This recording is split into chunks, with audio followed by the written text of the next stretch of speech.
Hey everybody, welcome back to the channel. What are you doing? I'm doing the tire review on the Trailblazer. What are you doing? Well, I'm doing the tire review on the Avalanche. Well, I thought we agreed that we were going to do the Trailblazer first because that's the highest mileage. No, I thought we were doing the Avalanche first because the tires have been on the longest. Well, why don't we do both? We can do both. Good. Well, you can go first because I got other things to do.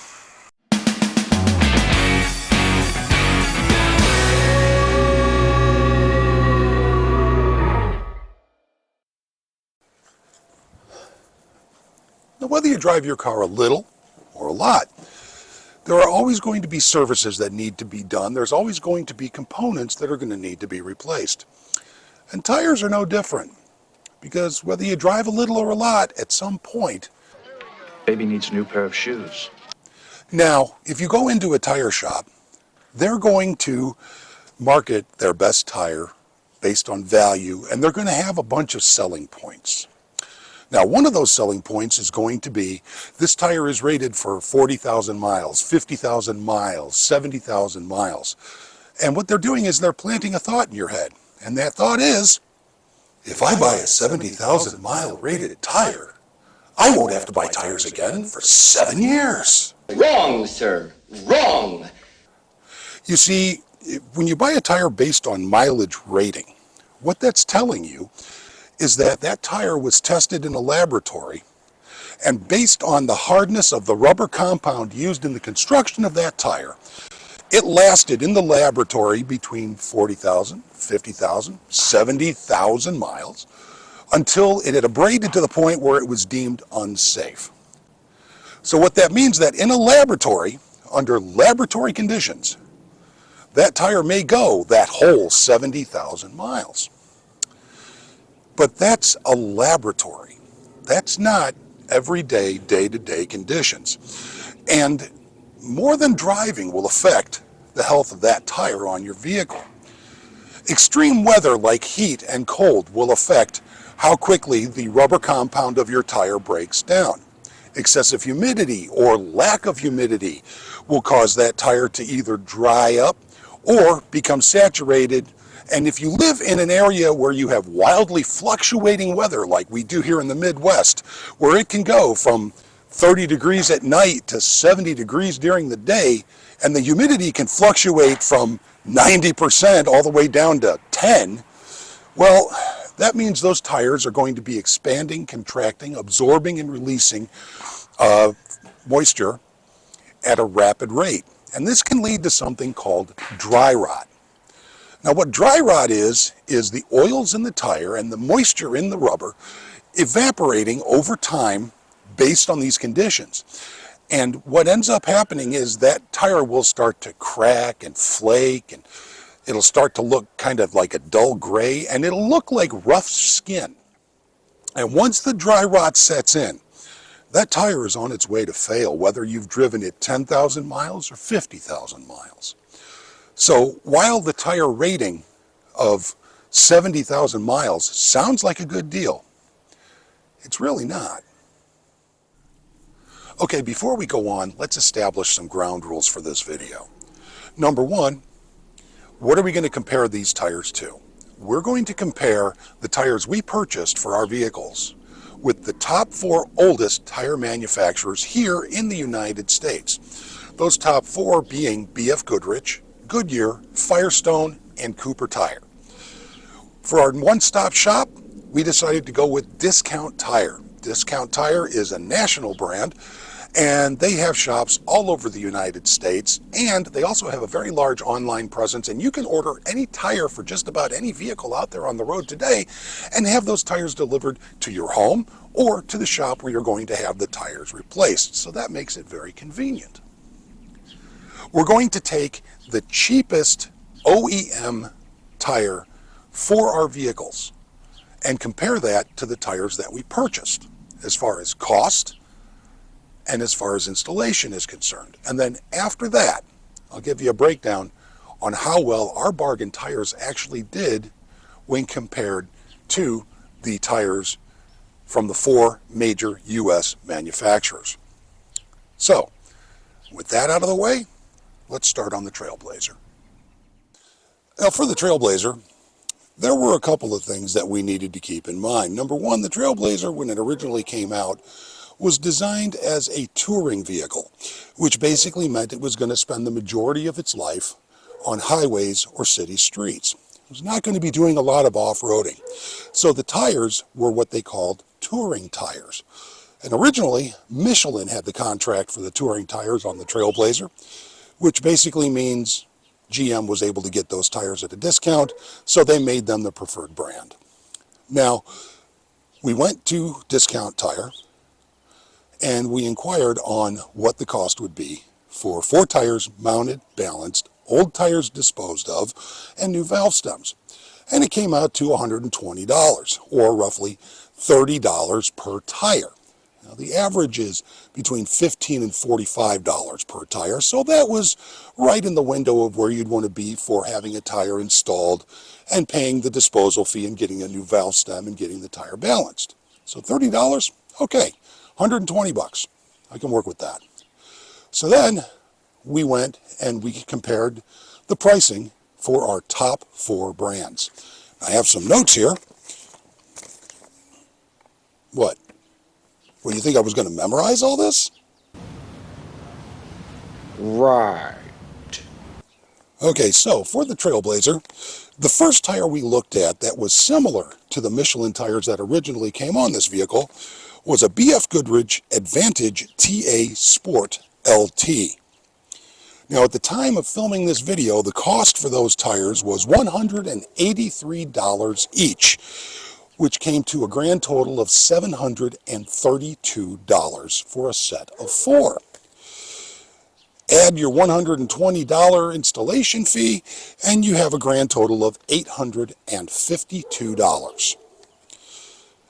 Next on the list was Goodyear, the Fortura HLP, again, rated for about 50,000 miles, similar tread design as the original Michelin's. At the time of filming, the cost per tire for this was $158, or $632 for a set of 4.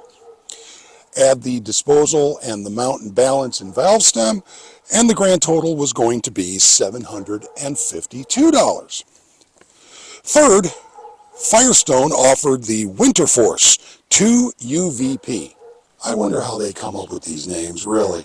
The Firestones at the time of filming cost $166 each, or $664 before mount, balance, and disposal of old tires, for a grand total of $784. And then finally, Cooper offered the Discoverer HTP2.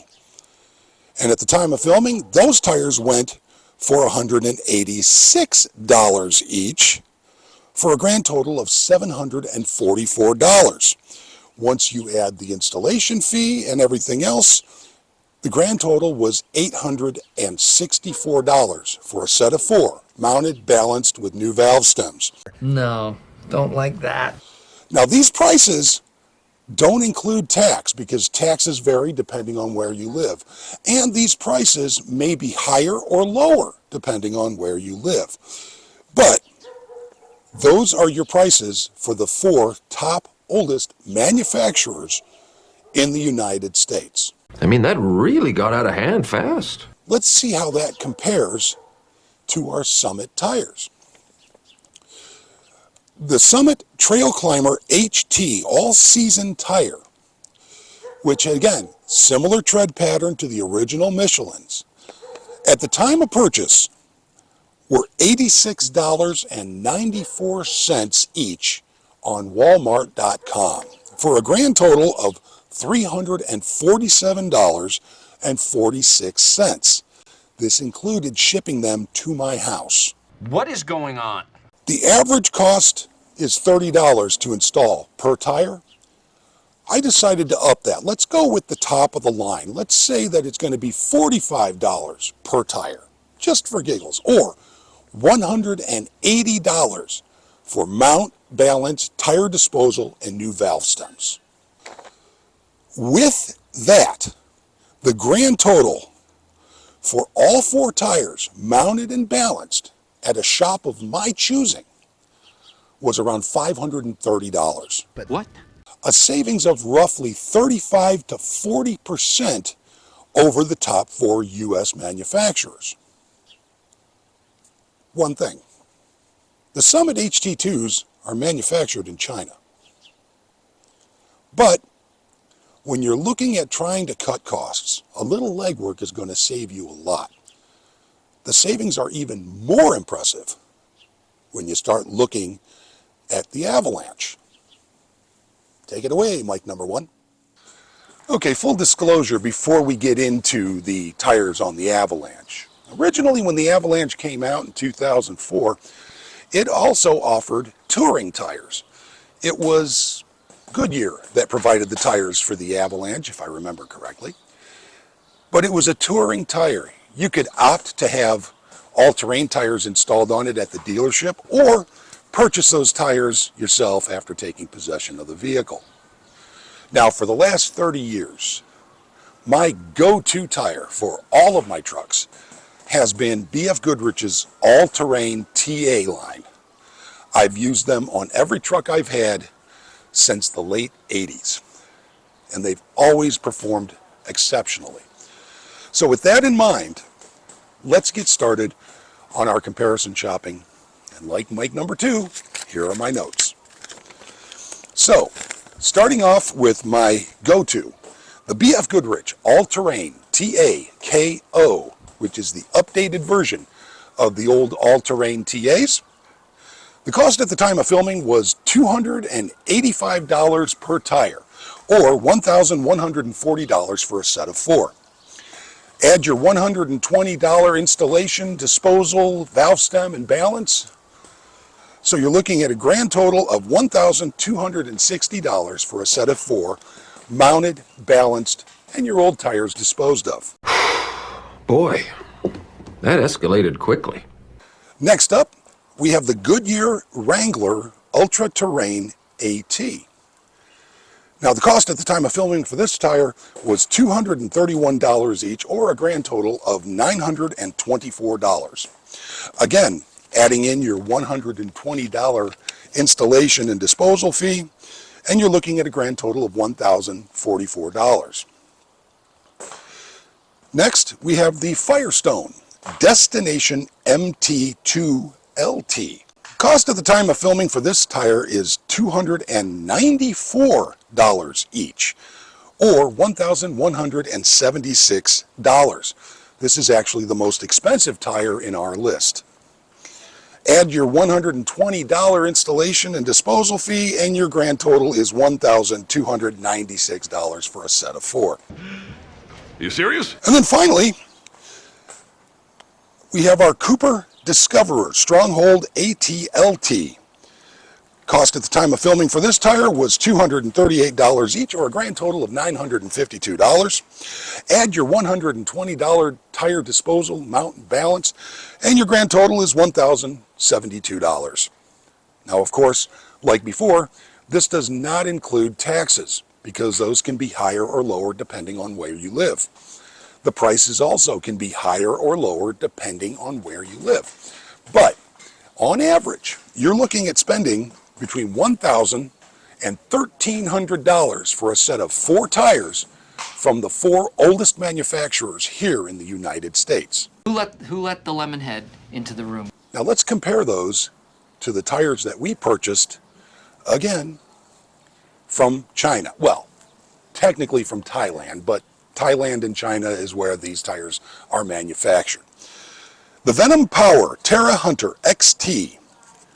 The cost at the time of shooting this video was $138 per tire, or a grand total of $552 for a set of four. This included shipping them to my house. Now, we decided to up the installation fee from $30 to $45, upping the total to $180 to mount, balance, dispose of old tires for a set of four, bringing our grand total for four tires, comparable in tread design to my go-to B.F. Goodrich's. The grand total was $690.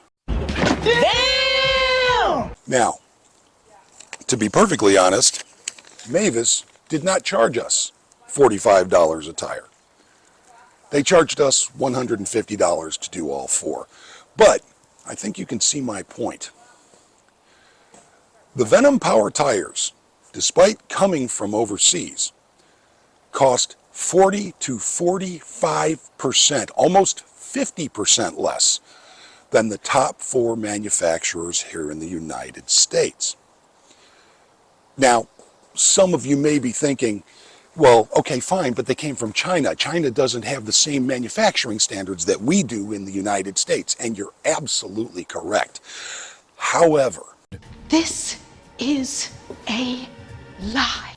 anything manufactured outside the United States but is imported into the United States needs to meet certain safety requirements before it's allowed in the country to be sold to the general public. So while their manufacturing standards and their practices may be different over there on the other side of the pond or on the other side of the world, they are still required to meet basic safety standards for everything that gets imported to the United States. So that means the same rigorous laboratory testing and development processes do come into play. So, we know how much we saved.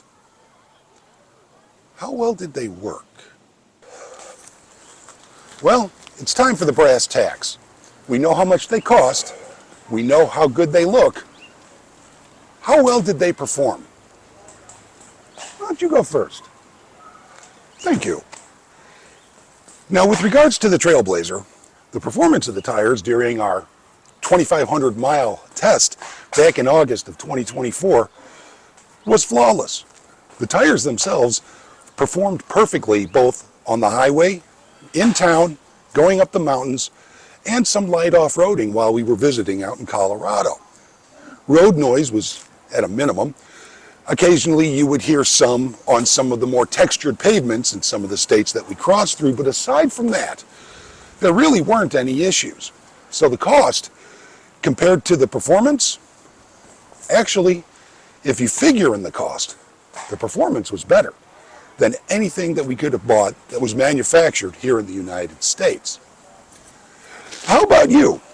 Well, when it comes to the tires on the Avalanche, again, I've always been a big fan of BF Goodrich All-Terrain TA series. But you know what? When it comes right down to it, the Venom Powers performed just as well. I had these installed back in February of 2024 and drove through several blizzards, a bunch of rainstorms, some mud. I hauled a couple of trailers, and I even managed to pull a few people out of ditches during one of the icier events of that year. So, performance-wise, I have no issue. There was comparable road noise that you would get with any all-terrain tire being driven on pavement instead of gravel, mud, or in the snow. And aside from that, they performed perfectly. You know how much I love my BF Goodrich. Yeah, I know how much you love those TAs. So again, from a performance standpoint, based on cost, the Venom Power actually outperforms our top four US manufacturers. Well, and that's going to do it for this episode of Everyman Auto. If you're enjoying the content that we're creating, be sure to like, share, and subscribe. Shoot us a comment down in the comments section. And let us know what you think. In the meantime, my name is Big Mike, and this is Big Mike. And remember, we're here doing these things so you don't have to find out the hard way. So make sure to support the channel in any way that you can. Thank you very much, and we'll see you in the next episode. I don't ever want to work with you again. That went really well. I think we should work again sometime. Shut up.